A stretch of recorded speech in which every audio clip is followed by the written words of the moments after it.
Hi, this is State Senator Rob Martwick, and I'm here in my office in the state capitol in Springfield, Illinois, and we're here for veto session. Are you wondering what veto session is? Well, it's part of our regular calendar throughout the year.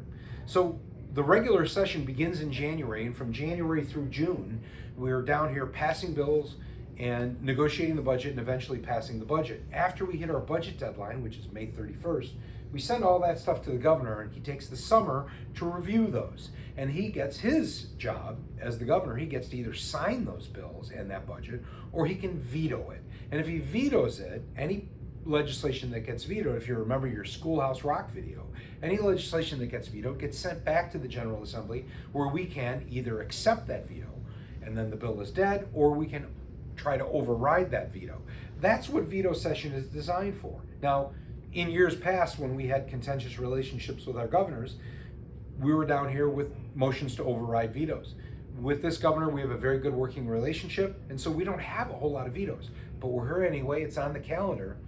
And this year, we, in addition to just overriding vetoes, veto session can be used to do additional work.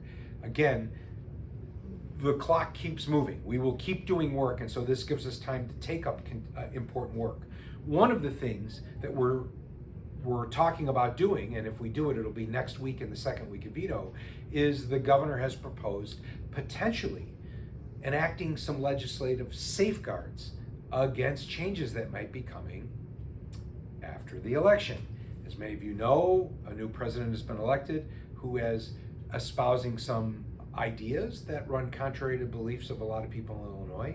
And so before that administration takes effect and changes federal laws relating to environmental protection or protections for access to reproductive health care or protections for LGBTQ, we may take up some of those issues or other issues and try and act some legislative safeguards. That's one of the things we might do while we're down here. Another thing that we're working on is we're constantly working on pensions.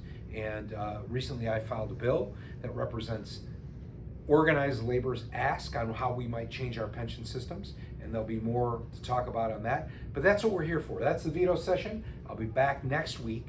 We finished the first week. We'll be back next week where we might be taking up some of those legislative measures, and if we do, I'll be updating you on it. So thanks for watching. If you have any questions, please feel free to leave them here or call my office, 773-286-1115. Again, my name is State Senator Rob Martwick, and we'll see you again soon.